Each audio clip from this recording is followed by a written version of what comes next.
Gotham City, now. Hey!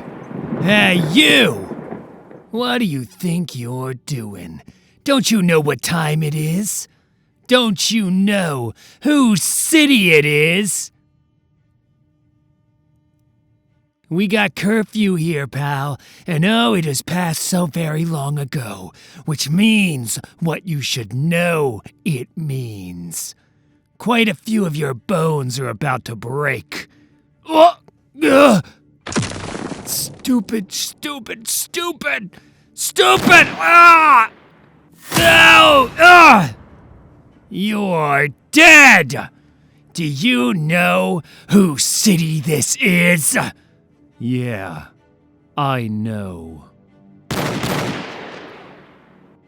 It's mine. No, not...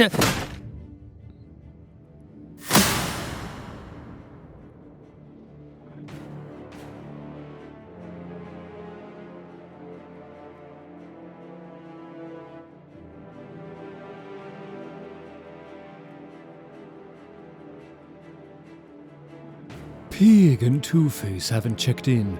It could be nothing. Harvey has many moods. He's not the easiest to control. Perhaps he and Pig... I don't know.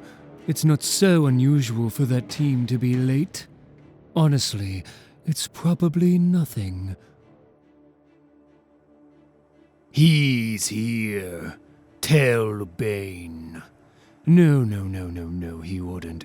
I understand men, their psychology. What that man experienced, he was broken. I have no doubt. No one comes back from that. Everyone wants some magical solution to their problem, and everyone refuses to believe in magic.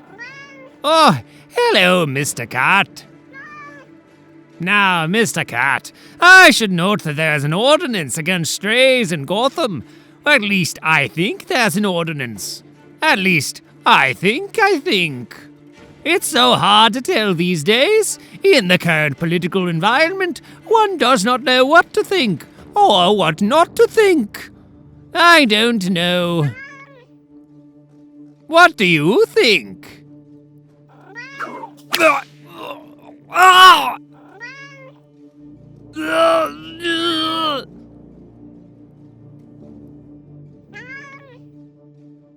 APB. Reports of multiple attacks on uniformed officers. Appears to be strictly those with Arkham histories. You are to remain on heightened alert at all times. You're back? Hell yeah. I can't. I'm so sorry. I don't see them. Stop this. I told you to stay home. Without another dose. You need to rest, Claire. No, he's out. Bane will. I have to keep.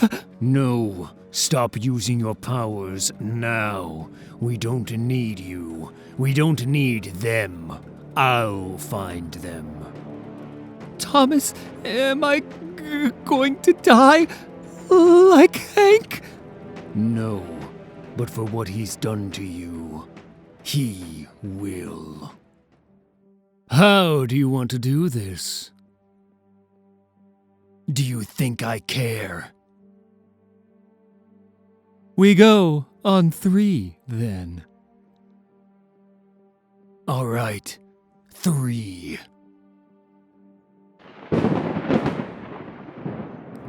1, 2, 3.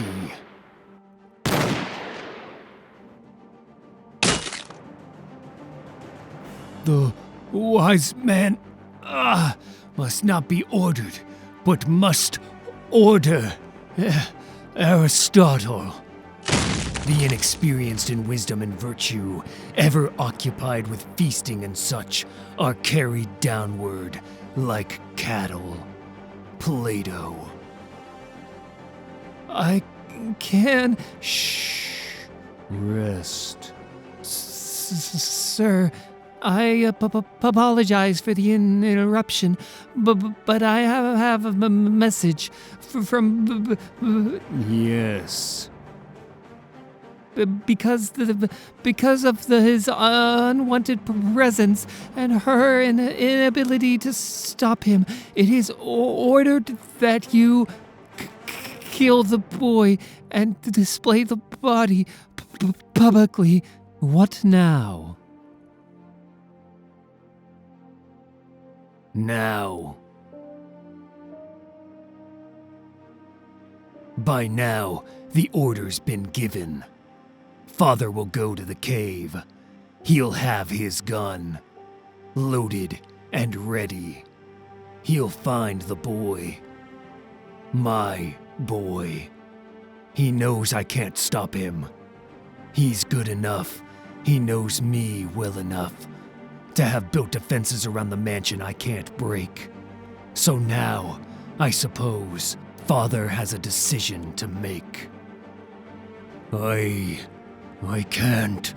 Not my family. Oh, you irrelevant old man.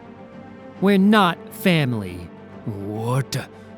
The butler was family. Father is family. Don't!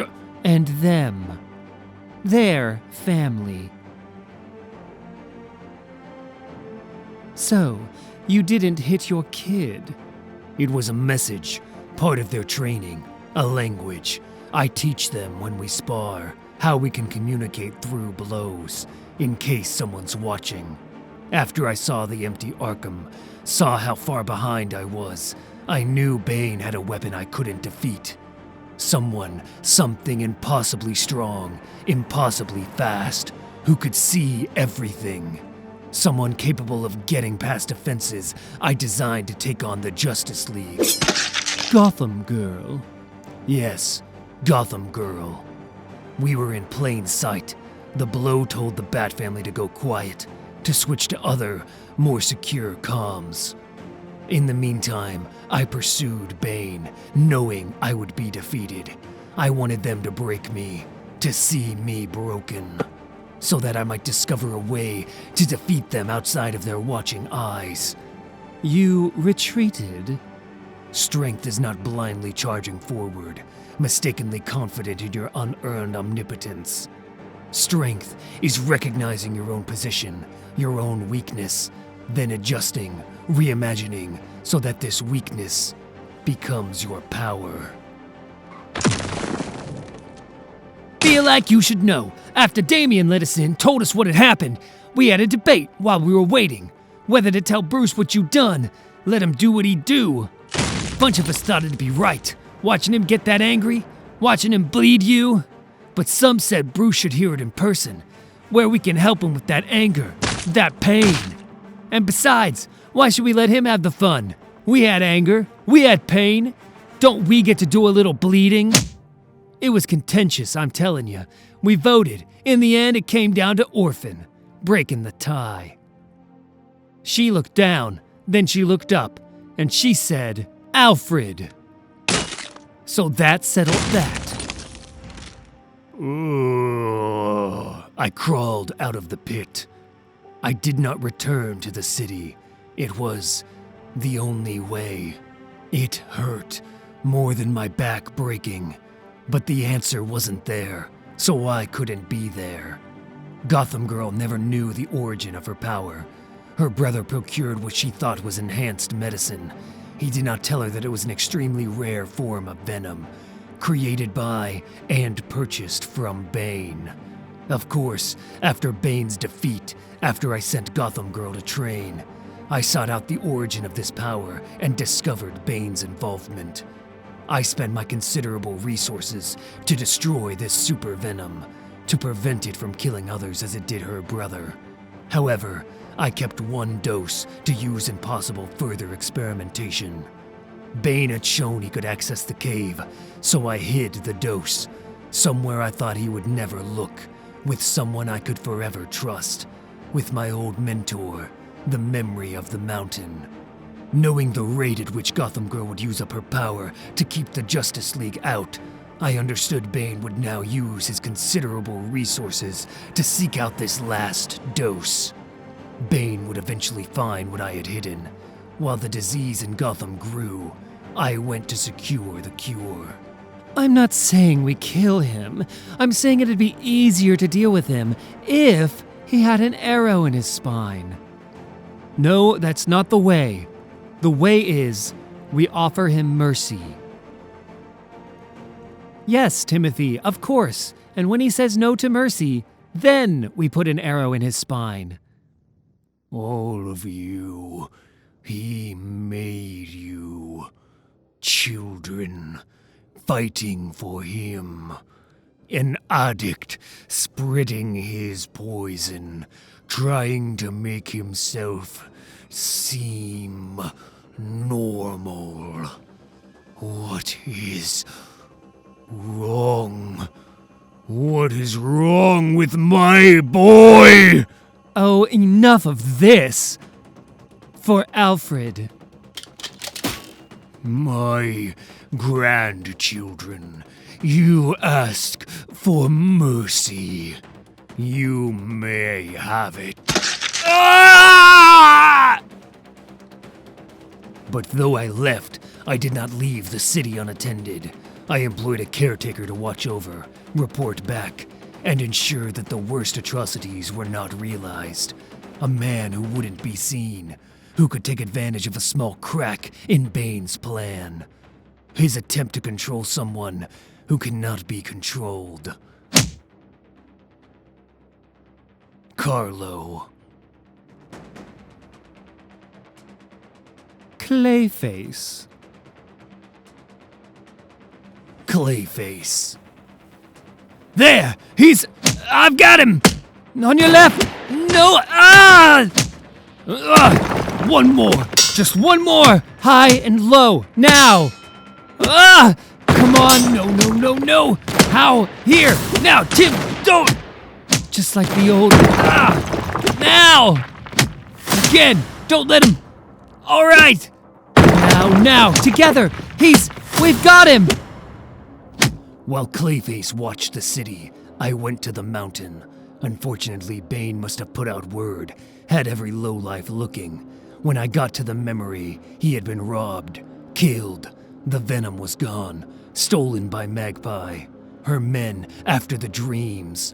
Bane, the pit. I was weak, and they hurt me. I was done. I had failed. I was dying in the cold. And you found me.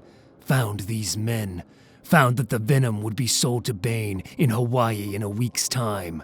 To stop Bane, to stop Gotham Girl, we needed to stop that sale. And so we trained together, and I was strong again. You made me strong again, made me realize I couldn't do it alone. That was my weakness.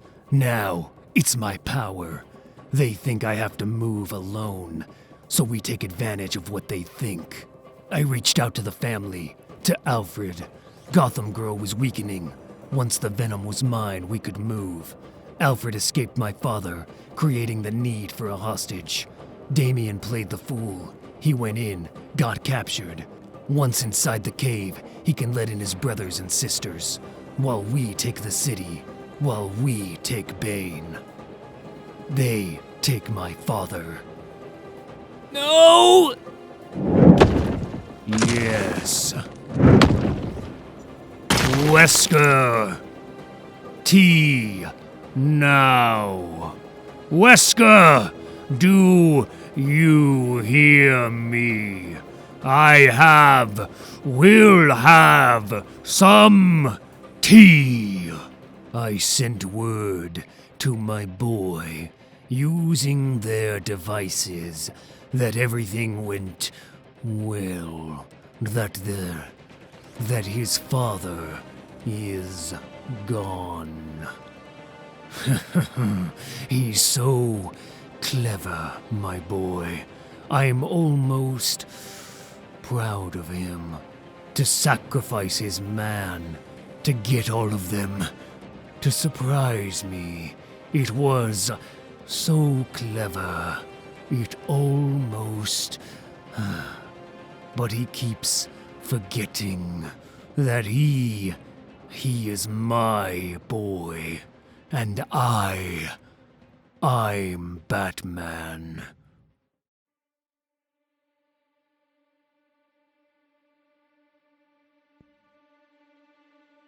No masks.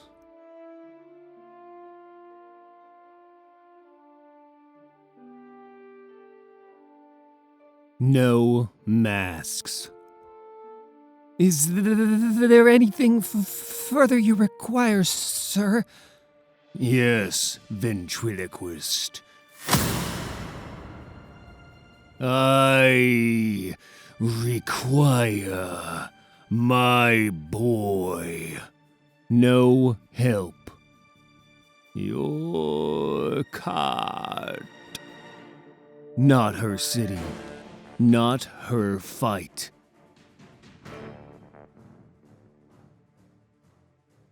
No help.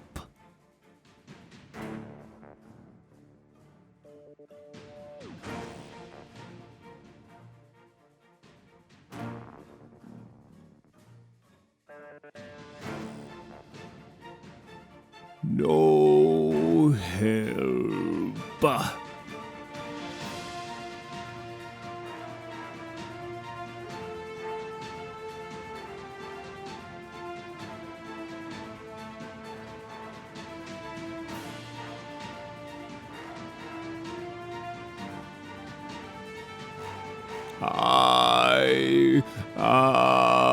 Bane, I get it. And I'm Batman. But I think you're forgetting. She's Catwoman.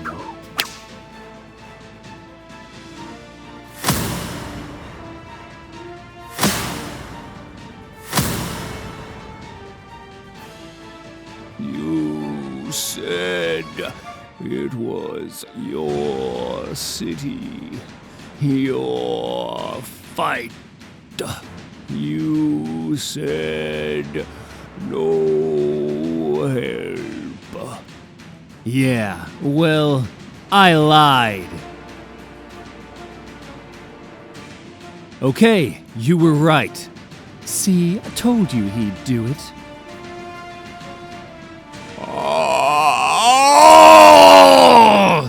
I know. I know.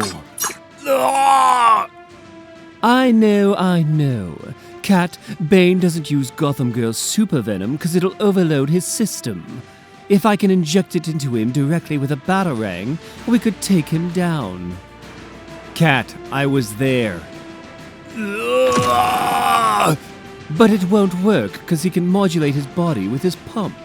He's so strong. How can we unhook him? It's impossible.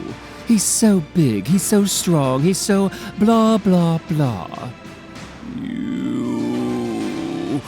Well, Bat, why don't you just ask him? No way, Cat, that's so dumb. He's too smart to fall for that.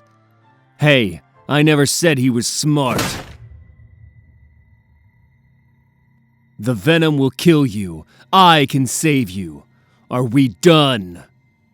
17 years, alone, forgotten, and every night the tide came in, and every night I pushed to the top, kicking, pushing for hours, while the crabs, the leeches clung to my body, cutting me. All I wanted was to stop kicking, stop pushing, stop. Please, let me stop. They drowned me. Everyone drowns me. You drown me. And yet, I'm still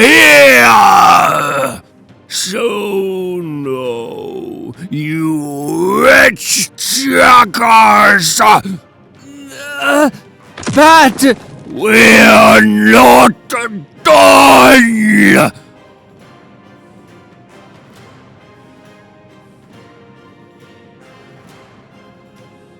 We're almost there. You never knew, did you? Poor Bane. Ah, yes, the kitty. Here, kitty. All those years trying to take Gotham, thinking the city was his. Here, kitty, kitty, kitty. All those years wasted in ignorance, thinking Gotham belonged to the boy on the hill, instead of the stray on the street. I have something special for you. You fool. It's not his city. It's not yours. It's mine. You little... What's that, Bane? I'm sorry. I can't hear you. What's the matter? Cat got your tongue?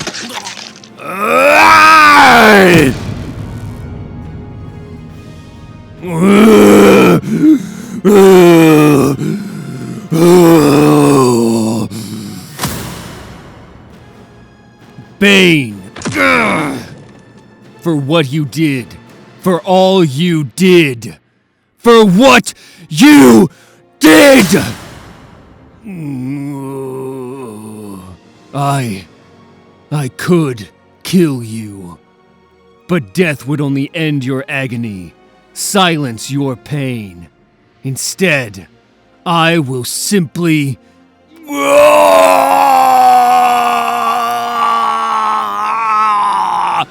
break your damn back.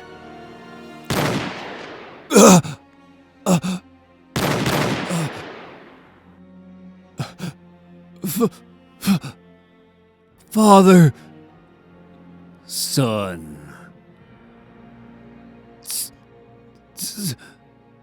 Thomas.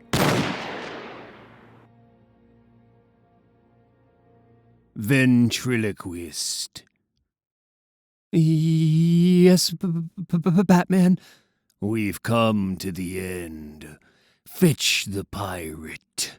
Between the dark and the daylight, when the night is beginning to lower, comes a pause in the day's occupations that is known as the children's hour. I hear in the chamber above me the patter of little feet, the sound of a door that is opened, and voices soft and sweet. From my study, I see in the lamplight, descending the broad hall stair, grave Alice and laughing Allegra, and Edith with golden hair. A whisper and then a silence, yet I know by their merry eyes they are plotting and planning together to take me by surprise. A sudden rush from the stairway, a sudden raid from the hall. By 3 doors left unguarded, they enter my castle wall. They climb up into my turret, o'er the arms and back of my chair. If I try to escape, they surround me. They seem to be everywhere. They almost devour me with kisses, their arms about me entwine, till I think of the Bishop of Bingen in his mouse tower on the Rhine. Do you think, O blue-eyed banditti, because you have scaled the wall, such an old mustache as I am is not a match for you all? I have you fast in my fortress, and will not let you depart, but put you down into the dungeon in the round tower of my heart. And there will I keep you forever, yes, forever and a day, till the walls shall crumble to ruin, and moulder in dust away. Oh, Master Bruce, I remember reciting that poem to your father when he found out Martha was with child. Perhaps that is why it comes to me now. Alfred! Or perhaps it is because it always reminds me of the best of times, reminds me in words that I sadly lack the skill to conjure or wield. No! You and I, Master Bruce, the boy and the butler, it does not seem so long ago. Alfred!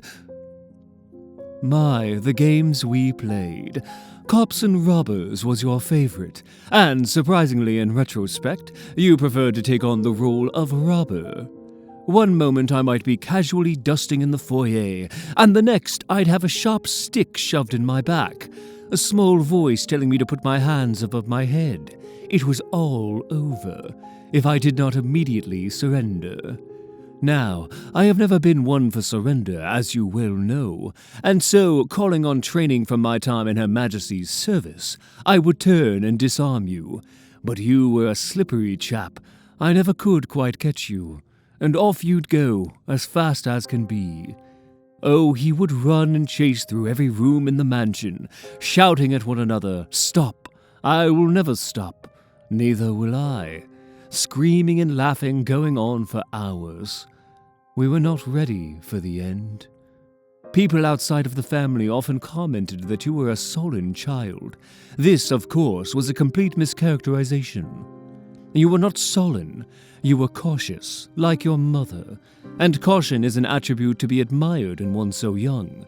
It shows an understanding of the myriad possibilities contained in the world unknown. However, when you were at home, when you were safe, another side of you emerged, one unseen by the silly gossips of Gotham trying to guess at the personality of their new prince, a side known only to your mother and to your father, and to me. There was a joy to you, Master Bruce. You smiled as no other child had. You laughed as no other child could. You embraced the curiosities of life with exuberance and poise. I remember your first steps, how you fell into my arms. I remember your giggle, your embrace, the surprising force of it. I feel it now. I cherish the feeling. And as you grew, you were still that boy, still toddling forward, holding your arms out, smiling. Sir, I remember your smile. When your parents passed, I feared you had lost that joy forever. Their love was so incredibly vital. To have it ripped from you, I do not hesitate to say I feared for you, Master Bruce. I feared indeed that though you were young, you might take your own life. I have never told you this before, but in those days after the tragedy, I kept a close watch on you. Whatever your demons, I would not allow harm to come to you. Ever. And so I was there, observing from the shadows, as you took a candle from your room, as you brought it to Thomas and Martha's bed, as you came to your knees and made your vow. And I swear by the spirits of my parents to avenge their deaths by spending the rest of my life warring on criminals. That vow saved you. It allowed you to transform your pain into hope. Hope for a better world, not just for yourself, but for any who were of need. It gave you purpose. And as such, I encouraged you as you went forward with your mission. I aided you as well as I could. Not perfectly and not always without objection, but to the best of my abilities, and hopefully with a dash of honor and perhaps a hint of grace. I saw you flower and thrive. I saw you put on a bat costume with pointed ears and a dark cape, which does not become most people, but certainly became you. I saw you fight the worst of men. I saw you laid low. I saw you rise again. My little boy who lost everything. I saw you save the world. And throughout it all, I sought one thing. Throughout your travails and triumphs, as I sewed your wounds and endured the worry of your chosen profession, as I stood by you and with you, as I never wavered in my support, I sought merely to see your smile again. I pursued this as relentlessly as you pursued your war. In that way, Master Bruce, perhaps I learned from you that one may put an ideal above all else, that one may sacrifice every given moment for that one true hope. And after all that time, I saw it again. You smiled. That day on the roof as we waited for her. There you were in your suit and tie, and for the first time since that room, since that candle, I was not looking at the Batman. I was not even looking at the child I once knew. You were so handsome. You were the man I always knew you'd become. Which brings us to today, to Thomas holding our city. You with the brilliant plan to take it back, the only obstacle between yourself and victory and peace, being me. I've just signaled to you that I have run, that I am safe, that you might execute your plan. You believed me. I am, if not much else, a talented actor, and soon you will come. But I am not safe. I, unfortunately, could not find a way to run. I expect now that Thomas will kill me, and so you must ask, why the lie? The answer is, as you might suspect, I am again putting my ideal above my current need. I choose not to be an instrument of your downfall, but to be a cause of your salvation. I will die here. I choose to die here. There is such joy in you, Master Bruce. I know who you can become. I have seen it. And no matter the consequences, I will not allow anyone to break you. I will not be there, but there is a day coming when you shall smile again. You asked me once, as you fell from the sky, would this be a good death? Would your parents be proud? At the time, I gave you the answer you needed. As I did today, I lied. But now, please forgive a man at his end a touch of truth. There are no good deaths, not for parents, not for children. But there are good lives, and you, my son, are living one. Your parents would be so very proud of you. What is more, Master Bruce, I am very proud of you. The words are gone, or at least I have none. I suppose I should again leave it to Longfellow. There is a reaper whose name is Death, and with his sickle keen he reaps the bearded grain at a breath, and the flowers that grow between. Shall I have naught that is fair, saith he, have naught but the bearded grain? Though the breath of these flowers is sweet to me, I will give them all back again. He gazed at the flowers with tearful eyes. He kissed their drooping leaves. It was for the Lord of Paradise he bound them in his sheaves. My lord has need of these flowers gay, the reaper said and smiled. Dear tokens of the earth are they, where he was once a child. They shall all bloom in fields of light, transplanted by my care, and saints upon their garments white these sacred blossoms wear. And the mother gave, in tears and pain, the flowers she most did love. She knew she should find them all again in the fields of light above. Oh, not in cruelty, not in wrath, the reaper came that day. 'Twas an angel visited the green earth and took the flowers away. Goodbye, Master Bruce, and please always remember, wherever you are, whatever terror you confront, you are forever loved.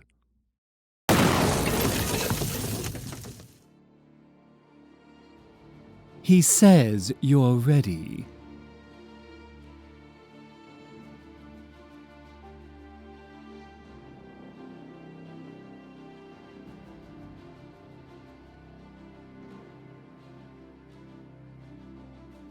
You heard. You killed him. Is that enough? Are you finally finished with this Batman obsession? I have your family, your city, your woman. Is that enough? Will you finally stop? Is it done?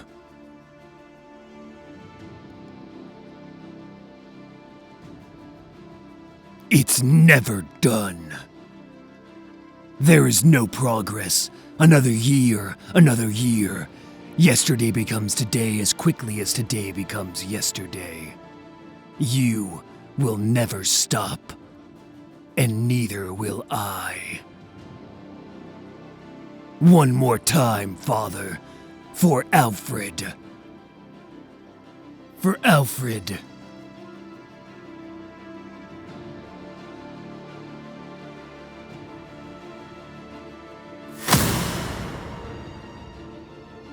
I swear, by the spirit of my parents, to protect your life by spending the rest of my life warring against anything that might cause you pain. Earlier. How might I help? I am breaking the bat, and you wish to help. You are his father. Yes, that is how I know what is best for the boy. They're gone. He took Selina to save her and left you. Thought you were dead. He doesn't see what I see. He doesn't see so many things. Why did the blind man fall down the well? Because he couldn't see that well. I've watched him get close to a false happiness, but now, after Booster, after this, someone is behind this, pushing him. Who told you they were getting married? Tell me, and I'll save you. It's actually a funny story. I got a call from a banana. Earlier. There were 2 cats from Kilcarny. Shall we? This, could be fun. This will be fun. No. Marry me. What? No. I'm dead. I'm dead! No! I can't live knowing he becomes me. You killed me, Thomas, and to thank you, I won't let you kill yourself. Instead, I give you this, a world where your son is you. I'm sorry I can't stay and enjoy your hurt, but I'm chasing a button, and I'm about to catch up. Goodbye, Thomas. Good luck with your boy. You can't!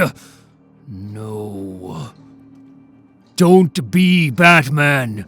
Find happiness, please. You don't have to do this. Don't do it for me. Don't do it for your mother. Be a father for your son in a way I never could be for you. Let the Batman die with me. We can save you! You already have. Waynes never stay down. We rise!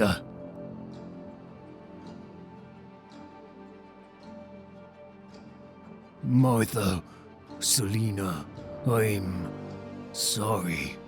I can't live anymore. I broke my vow. His pain. I can't live knowing he becomes me, the Batman. It's a curse. All of it. What? No! Your mother killed herself tonight. I told her how in another world you survive, and she asked what became of you, and I told her you became me. You became Batman. And then she killed herself, and she laughed. Ha ha ha. This world is useless. Useless to you, to me, to Martha, to Selina, to anyone, and I'm going to kill it. You know, most men your age retire. I enjoy my work. I'm just saying, you're not the newest crime fighter on the block. Maybe there's a life beyond. Cut! Do you think it's possible to be happy and be Batman? Yes, I'm sure of it. I wish you'd known him. You would have gotten along. You remind me of him. There was a joy to him. It was easier when I got to kill them. But then you met me and all was good and right in the world. I think I should start killing them again. And happiness reigned throughout the land. You should go out. Go on a date or something. Yes, Dad. I'm not your father. We are partners. Yes, Dad. Been around these guys forever. The secret to Wesker is he doesn't do anything unless it comes from the doll. Look, old man, with your old man brain and your old man memory, we met on the roof. No, you're wrong. It was the bank. Fine. Do it. My name is Selina Kyle. I have no family. They're all dead. No one will care. Just do it. Pull the trigger. Anything's better than just nothing. I'm ready.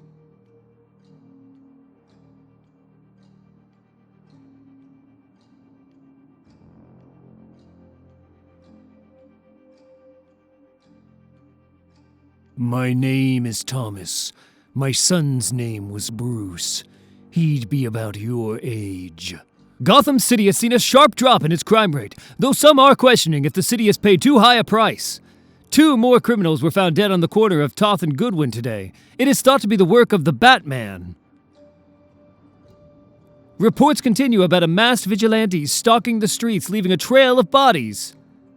Apparently, a witness said he wore a mask and looked like some sort of bat with red eyes.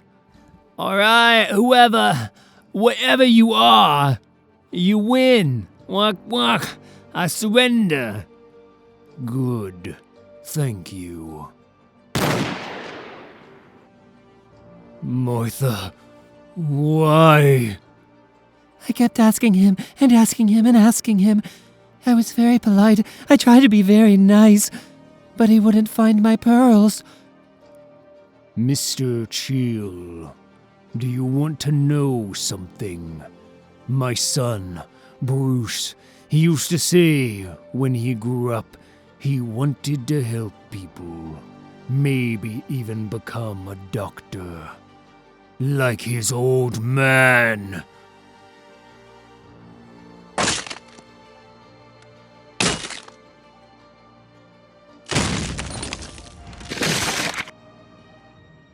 Bruce! Come on, boy! Come on! Thomas? He's fine, I have him! He'll be okay! Where are my pearls, Thomas? Okay, boy. Just breathe. You're okay, your father's here. I lost my pearls. Good night, Bruce. I love you. My boy. My little boy. I swear, by the spirit of my parents, to protect your life. By spending the rest of my life warring against anything that might cause you pain. Now, Alfred is dead, and you're not. Bane is broken, lying in a coma at Arkham. Take off the mask. marry the girl, settle into a life of warmth and peace. Listen to a man, to your father, who chose what you chose, who suffered the consequences of being this bat, this horror. For once in your damn life, listen. Do what I should have done, son. Stay down. Stay down. Bat? All right, cat. Break him. Whoa! All right, here we go, folks. 1:37 left to play. Knights down 5. Campbell's going to get the ball on his own 1-yard line. They've got 2 timeouts left. This is hard but possible. Now, Campbell is 0 for 7 on fourth quarter comeback situations over the last 2 years. He's already had 2 interceptions and a fumble today. He's gotten boos all year when he's come in, but the game's still going, and you never know. Think they can pull it off? I liked Rios. We had a shot before he got hurt. But Campbell? No. I don't know. Isn't there always hope? Come on, you watch this guy. Hope is what kills you. We're better off just knowing we're going down. 1st and 10. Campbell scrambles to the left. Taylor open down the field. Nothing but green in front of him, and Campbell overshoots him by a good 5 feet. 2nd down. You see? Yeah. I'm Bruce Wayne, by the way. Chuck Brown, and I know who you are. Don't you own a stadium or something? I don't know why you're here in Porky's. Just driving by, listening to the game on the radio. Had to see that on the big screen. See how it all ended. You should have stayed in your car. I'm telling you, with this guy in the lead, it's just pain and misery all the way down. Well, here's to the Knights. Here's to the pain. Here's to the misery. Where would we be without it? Hell yeah! Campbell throws across the middle. He's got an open man. Castro with an astounding catch. He had to go back and get that one. 1st down at the 13. Meow. You can't! Oh, honey. We just did. So, you finally going to marry that girl or what? This isn't about me. We're supposed to talk about you. What do you want to do? I want to see you marry that girl. Bane used you, right from the start. Now he's gone. Now your life's your own. You've suffered because of me. I need to repair that pain. How can I help you? You gave me training. You saved me from all of them. I'm fine. You should help yourself. I don't need help. Okay, sure. Cool. And what exactly do you need? Claire, this is not about me. Right. But isn't it though? Everyone thinks they know me. No one does. She knows you. Yeah, she knows me. Then why aren't you marrying her? Like, now? Good job, Thomas, leaving me with the pirate and ventriloquist, the most powerful weapon controlled by the only person he can't control, because no one controls Wesker. No one but Scarface. Wesker, you 2-bit nothing! I told you she wasn't gonna give me back if you— Where do you think the doll's been this whole time, after Batman took him? You ever think to ask what else I fetched from the memory on the mountain? You... Can I have him now? Wesker! Thomas, stay down. I've been thinking lately about you and me. How you may be the only one who understands what I'm doing. I still talk to them. I try not to. And then I find myself... I ask them questions. Every day. That's not even right. I don't ask them questions. I ask them the same question. Over and over. I ask them, are you proud of me? And then I listen. People who haven't lost don't know. But we have. We know what it is to listen, to wait, to spend the rest of your days trying to fill that silence. You win. I'm done. My good boy, though I pushed so hard. You would not fall. I should have known. You are a Wayne. And Waynes, we rise! I made tea this afternoon with cucumber sandwiches. The boys came over. We ate together.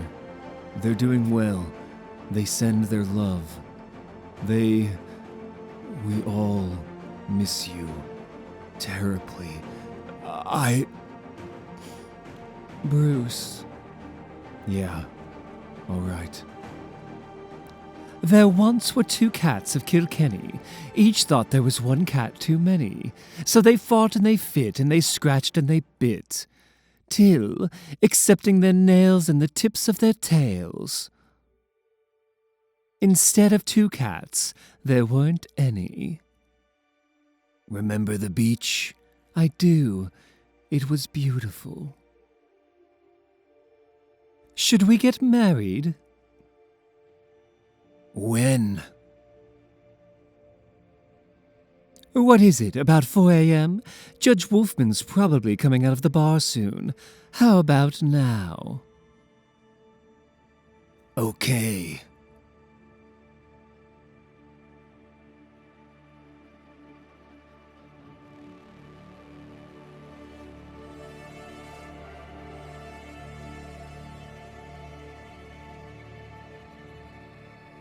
I love you, Bat.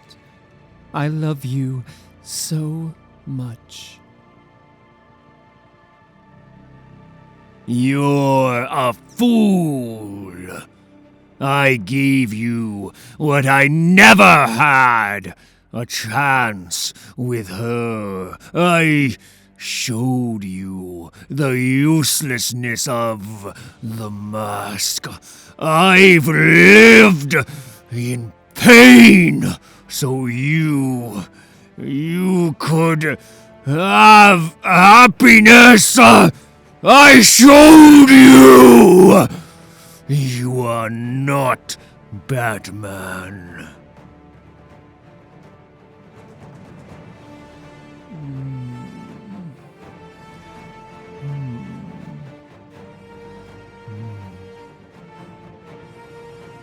Perfect. Oh, damn it.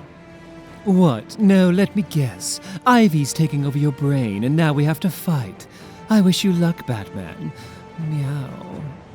On the rooftop, we were kissing. Then we were more than kissing. And then we were here. And now we're here. We never stopped. Cat, Wolfman. Yes, Wolfman. We skipped the judge. It doesn't matter. We can go tomorrow morning. It's done. We're done.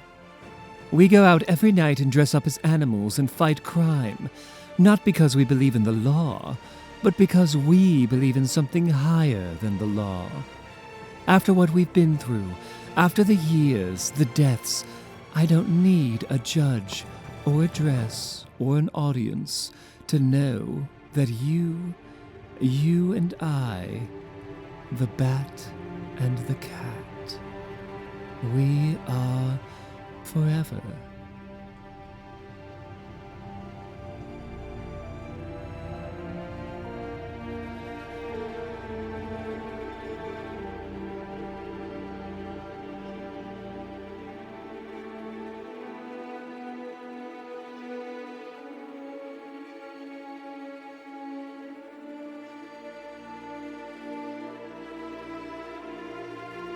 I love you, Cat. I always will. After the alley, the pearls, I was a child. I thought that was the end. I was at the end. I went to kill myself with a knife. Instead, I took a vow. I killed myself with a vow. I was on my knees. I swear by the spirits of my parents to avenge their deaths, by spending the rest of my life warring on all criminals. I lived by that vow. I was the vow.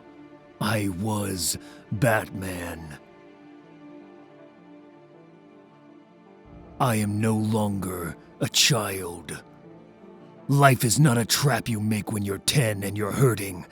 Life is a choice you make every day. Every damn day. I choose her. I choose happiness. I choose family. And I choose Batman. He made me read that book again, with the pit and the animals. I worry about that boy. Bruce is Bruce. He's finding his own way, just like you and I did. In the end, he'll be fine. He'll be happy. I don't know, maybe you're right. He's a good kid. Bruce is Bruce. He's finding his own way, just like you and I did. In the end, he'll be fine. He'll be happy. I don't know. Maybe you're right. He's a good kid. He is. Good night, Thomas. Good night, Martha. Is that all? Yes, Bane. I'm done. Fine. Rest in peace, Batman. There's no escape, Batman. Time to die, Batman. This is the end, Batman. I killed a universe. I killed so many. I burned the city. I killed Alfred for you. And you're still Bruce, my boy. When will you finally listen to your father? I got you a gift. Invite to the wedding? Awesome, though I don't know if that's a gift so much as fulfilling an obligation. It's from Superman. I've had it for some time. It took me a while to see what to do with it. Platinum kryptonite. Touch it just once, and the powers you once had are yours again. No more poison. No more losing life as you go. Just power. What? Why? You've been through a lot. You're a good kid, and you already know how to fly. It's stupid. I'm scared. Yeah, well, so am I, but are you really going to make me say it? No, I know it. The opportunity to be brave and all that. Oh! Yes! So, what do we do now? When I first met you, I thought I was dying. I thought it might be good. I've learned since then. My father taught me.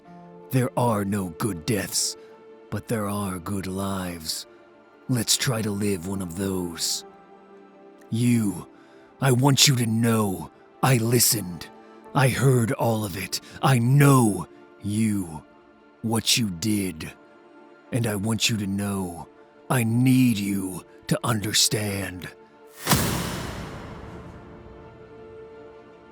You're not my father. Campbell hits Taylor, and Taylor's down at the 37. Knights immediately call their last time out. They're going to try the Hail Mary. They've got a chance at this distance. See? They've got a chance. Dude, whatever. This is just Campbell. This is what he does. He gets set up and then he loses the ball, ends up on his back, over and over and over again. It's just like everything, man. It's always the same story. Stories change. People change. Good grief, that's just something they tell kids. Face it, right? What we are today will be tomorrow, same as we were yesterday. Nothing ends, nothing begins. It's all the same. It all just keeps going. Yeah, maybe. Or maybe Campbell's taken enough hits. Maybe he knows how to go down and how to come back up. Maybe that's enough. Maybe that's just enough. There's 2 seconds on the clock. They need 6 here to pull ahead. This is the game! Campbell in the shotgun. 5 receivers, 2 right, 3 left. Taylor and Castro, his favorite targets on the right. Facing a 3-man rush, Campbell has the ball. Blitz is on. Kajiki gets through! Oh, Campbell dodges Kajiki on the left side. How did he get away? Running left. He's going to run out of room. Campbell launches it long. He's got a man! That's Raph on the far corner, but Colin's all over him. Raph and Colin both leap. I can't believe it! Oh my goodness, I cannot believe it! Sunday, March 7th. A group of men calling themselves the Cavalry Charge attempted to rob Gotham First National Bank, which is located at the bottom of Cubert Tower.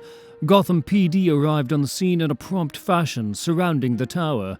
This did not bother the Cavalry Charge, as they had no plan to leave the bank. At least, not at the ground floor. No, the men took the elevator to the rooftop, where they had staged a number of steeplechase horses. From there, they planned to leap from building to building, eluding the police who would be stuck in late-night Gotham traffic. There, they encountered Batman. Batman was able to subdue 3 of the men, using batarangs and well-placed punches and kicks and whatnot. One man, however, pushed one of his own colleagues off the ledge. As Batman leaped to save this faltering colleague, the free man mounted his horse and attempted an escape. Batman secured those he had conquered, then also mounted a horse and pursued the suspect. I am reminded of a time, a while ago, when he was a child. I took Master Bruce to his first ride. He adored the tales of horses in the books he read. Being a youth of the city, he allowed his imagination to imbue them with heroic, perhaps even magical grace. Upon seeing an actual horse, however, he became quite timid. I cannot tell you if it was the smell or the size, but there were tears. I asked him if he would prefer to leave. Perhaps it would be better if he returned to his books, his ideals, as it were. Master Bruce looked up at me, his hands shivering. I very much believe he wished to go home, to idle in the library with a cup of tea. But instead, he simply said, "There are no ideals." Then he seated himself upon his first horse and rode into the sunset. Monday, March 8th. Gotham is, apparently, cursed. After a number of odd occurrences and the appearance of a dragon, Batman discovered that a 16th century wizard monk placed a spell on the city. This terribly evil man was upset at Gotham's loss to what he labeled a barbarous tribe.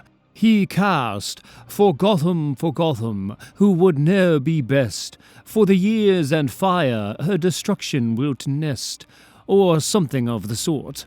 Regardless, this spell was executed, and today it sees unfortunate fruition. However, I am delighted to report that the barbarous tribe left a countermeasure, a sword forged in the very blood of the wizard monk, which is quite convenient. Batman retrieved the sword from the Gotham Museum and prepared for battle.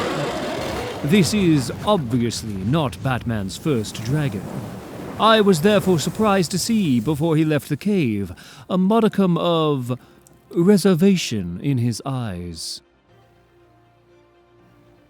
I inquired as to the basis for this move.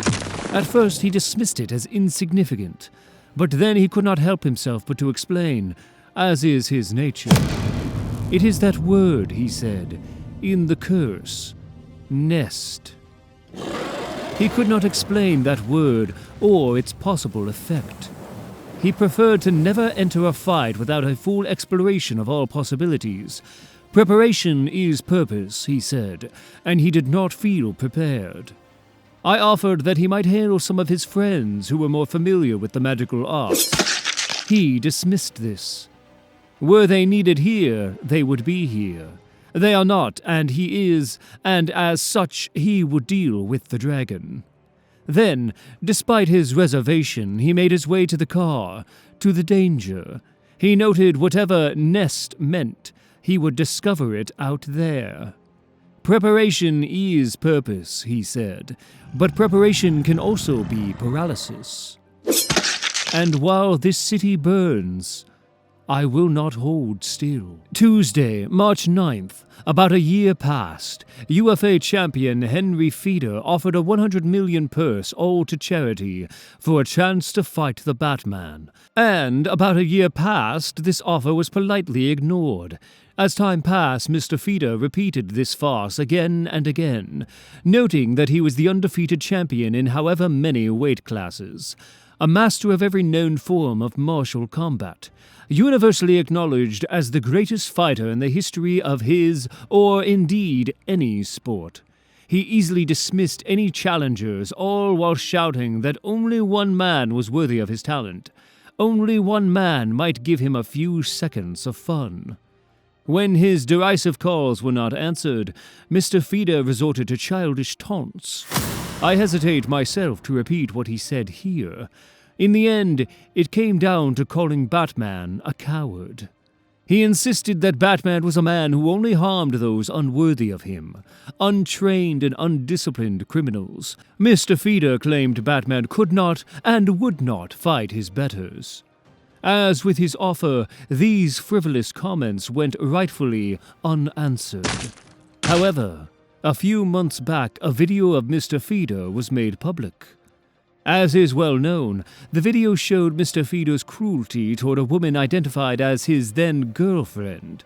There was an inquiry, but all involved were paid well to remain silent. Eventually, it became clear that Mr. Feeder would incur no consequences for his shameful actions. After the controversy, Mr. Feeder appeared at a national press conference. A reporter asked Mr. Feeder if he believed justice had been done in his case. Feeder laughed, made some demeaning comments about the woman in question, then claimed, and I quote, "I'm Henry Feeder, the champion of the world. I am unbeatable. I am untouchable. That is justice." The next day, Batman finally accepted the offer to fight. For charity. Wednesday, March 10th. Colonel Alec Yellen, tragically murdered in his home. After the war, Yellen had invested heavily in rebuilding Gotham's infrastructure. He had turned his small inheritance into one of the great fortunes in the country. Master Bruce had encountered him at several balls thrown for the rich and famous. He had always found him to be a pleasant and generous fellow, a man who believed in the benevolent potential of the future. When word of his passing came over the wire, Batman decided to handle the case personally. 6 people were in the house at the time of the murder, which was determined to be at 7 a.m. Batman interrogated them each in turn. Lena Yellen, the colonel's daughter, a professor of mathematics at the local college. She claimed to have been asleep in her bedroom on the 3rd floor. Recent stress from her job had caused her to rely on sleeping pills. Under their spell, she heard nothing before being awakened by police sirens. Major Sander Cohon, a friend from the colonel's army days. He was staying at the house after the death of his wife in India. At the time of the murder, he was taking a walk in the gardens, admiring the newly blooming daffodils. After hearing a scream, he rushed into the living room and discovered the body. Molly Knowles, the maid on duty that morning. Molly was in the kitchen, preparing coffee and breakfast for the colonel. When she heard the scream, she collapsed onto the floor, unable to move. Distraught to her bones, she could hardly talk when questioned. Nathan Yellen, the colonel's son. Nathan had just returned from Egypt, where he was studying the world's largest pyramid. He heard the scream, but assumed it was his father demanding morning service. His father could be very unpleasant in the morning, especially to the maid. Nicole Yellen, the colonel's second wife. She had awoken with the colonel and taken him downstairs. When she went to the kitchen to see how breakfast was coming, she heard the scream. She ran to the room and saw the body. Racked with anxiety, she clung to Major Cohan for support. Don Salinger, the colonel's lawyer and occasional poker partner. Don had a meeting with the colonel that morning to discuss a private matter. He was in the study, preparing for the meeting when he heard the scream. He hid under a desk, not proudly, and waited for the police to arrive. 6 suspects, 1 murder. Someone was lying. Someone. Mr. Yellen had called in Mr. Salinger to change his will, cutting out his oldest son, and including his mistress, the distressed Molly Knowles. When his wife discovered the affair, she had turned to Major Cohan for comfort. The reason his son was removed from the will was the boy's failure in his chosen area of study. Mr. Yellen was a hard-driving father, as evidenced by his daughter's stress. Discovering that his son had lied about his archaeological travel was too much for him. Nathan's ignorance clearly showing, of course, in his claim that the largest pyramid in the world was in Egypt, which it obviously is not. That distinction belongs to the Great Pyramid of Cholula in Mexico. Thursday, March 11th. Adrian Williams. So many years ago. Robinson High School prom. His first tuxedo. His first cologne. His first kiss. Days later, he would leave for the East. Bruce Wayne would never love again. For after that, truly, sadly, there was no Bruce Wayne. He found her at Toth's Tavern, downtown. She was already a few drinks in and there was blood on her blouse. She asked him if he wanted to go for a walk by the river. They could talk about the old days, when the world was new and young. They'd come here after the prom. She told him kind things and asked him what would come next. He meant to lie to her. He wanted to be a hard man, and that's what hard men do. But instead, he told her the truth, that he was leaving, that he didn't know when or if he'd ever return. This is the end, he confessed. He didn't want to cry. He cried. After he left, she met a man. They got into some trouble. Maybe she was looking for something. Maybe she was looking for Bruce Wayne. Eventually, today, the trouble got bad, worse than it had ever been. The cops were there. Shots were fired. People died. The man died. She ran. In a bar, she found an old friend and went on an old walk and talked about the old days. She didn't mean to do it, she confessed. She didn't want to hurt anyone. She just wanted to be new and young. Friday, March 12th. Batman intercepted a rather secret communication. The codes to Gotham's missile defense system was being sold to a non-state entity on the express to Metropolis.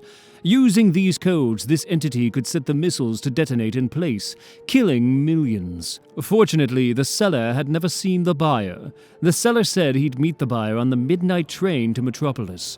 The seller would be seated in the quiet car. He would be wearing a Gotham Knights baseball cap. If Batman could get to this meeting at the correct time, he could identify both parties and secure the codes. Unfortunately, the train had, quite literally, already left the station. I used to wonder occasionally at his lack of fear. I raised the boy, you see, and though his childhood was certainly unique and certainly tragic, there was nothing in it that I would say immunized him to the natural sense of his own mortality that most of us must confront. Furthermore, as I recall, he was afraid of the dark and a scary story just like any other boy.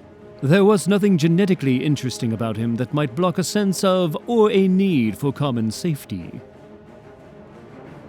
It took me some time to discover the truth of the matter, though I never asked him to confirm it. I thought it might embarrass him, in all honesty. You see, He is not a man without fear. I believe he knows precisely the risks he takes and the possibilities that may arise from said risks. And because of this knowledge, I firmly believe he is in fact horribly terrified a great majority of the time. However, what makes him Batman, what stems from both his childhood and his genetics, is his ability to overcome this terror. To never let that terror dictate his actions, or stand in the way of helping those in need. Or so I think. But again, I have not asked him. And as such, I may be wrong. Saturday, March 13th, Batman found himself transported to the very limits of the universe, or perhaps the very limits of the mind, if there is such a distinction to be made, that is. Unsettled but also unshaken, Batman walked on, and searched for answers. A voice sounded above and around him. It said, "I am judgment, power, glory. This universe, this reality, this fiction exists, but it need not exist. As I have done many times before you, I will end it. But here, as I have done many times before you, I will provide one last test. Though none have passed, I provide a question for your greatest warrior. The right answer is survival. The wrong answer is oblivion. Answer me, why should you be?" Batman did not hesitate to respond. "You come with threats and ask for knowledge. Well then, know this. If you try to hurt my universe, my world, my family, like so many before you, you will fight, you will fail, and you will fall. You are judgment, power, glory. Fine. I'm Batman." The voice remained silent, and Batman returned. I offered him tea, which he politely accepted, before asking, "What's next?" Sunday, March 14th. Gotham subway employees unearthed a lost tomb glittering with gold. They heard a creaking voice in the shadows. "You are not to be here," it said, over and over. "You are not to be here." Then movement, then blood. 7 of the workers were killed by what they described as spirits. Batman talked to the survivors. Then he descended into the depths of the city. Monday, March 15th. The monsters arrived unexpectedly. With fire on their breath, they tortured the citizens of Gotham. The city panicked. Everyone ran and hid. Well, of course not everyone. Batman, as is his wont, took to the rooftops. Tuesday, March 16th. A small research submarine was damaged outside Gotham Harbor. It sank quickly into the depths. The crew radioed for help, reported cracks in the hull. There was little time left for them to live. They had messages for their families, messages of love and hope. Batman listened as he dove into the water. Wednesday, March 17th. An armored blimp began to rain terror on the west side, blasting and shooting and belching. Batman did not see an approach from below. From above, however. Thursday, March 18th. The man called himself the Rad Racer. He claimed to have the fastest car in the world. To demonstrate this fact, he drove it endlessly around the streets with no regard for safety or life. He killed several pedestrians before the signal went out. Friday, March 19th. They found 10 bodies underneath Vonyachenko's basement. He said he was guilty. He was proud of the death. He said there were more, but he wouldn't tell where the more were. After hours of interrogation, they called Batman. Saturday, March 20th. Kalibak of the New Guards arrived in Gotham. His father demanded massacre as tribute. Batman met him in the streets. Sunday, March 21st. The Frozen Man attempted to bury the city under snow. The police force couldn't move. Batman retrieved his skis. Monday, March 22nd. The communications satellite that coordinates first responders was sabotaged. I had made sure the Bat Rocket was fueled for such an occasion. Tuesday, March 23rd. A time disturbance brought us the animals of the past. Batman thought he might herd them to safety. Wednesday, March 24th. A computer virus attempted to erase the identities of everyone in the city. Thursday, March 25th. Batman, for the first time, was able to remove cells infected by Joker's toxin. Friday, March 26th. Juan Castro's parents reported that he never came home from school. Saturday, March 27th. Large alligators had begun invading many Gotham homes. Sunday, March 28th. A disturbed man began flying an old plane, threatening to crash it into the highway. Monday, March 29th. Batman awoke in chains. Tuesday, March 30th. On the anniversary of his father's death, Tim came home. Wednesday, March 31st. The plague began to take hold of the population as Batman worked on the cure. Thursday, April 1st. Tony Ponza thought if he jumped on April Fools, his co-workers might find it funny. Friday, April 2nd. Batman was taken to the jungle. Saturday, April 3rd. Returning from a protracted fight, 2 ribs broken, Batman saw Mrs. Norris had again wandered away from her facility. Sunday, April 4th. Monday, April 5th. Tuesday, April 6th. Wednesday, April 7th. Thursday, April 8th.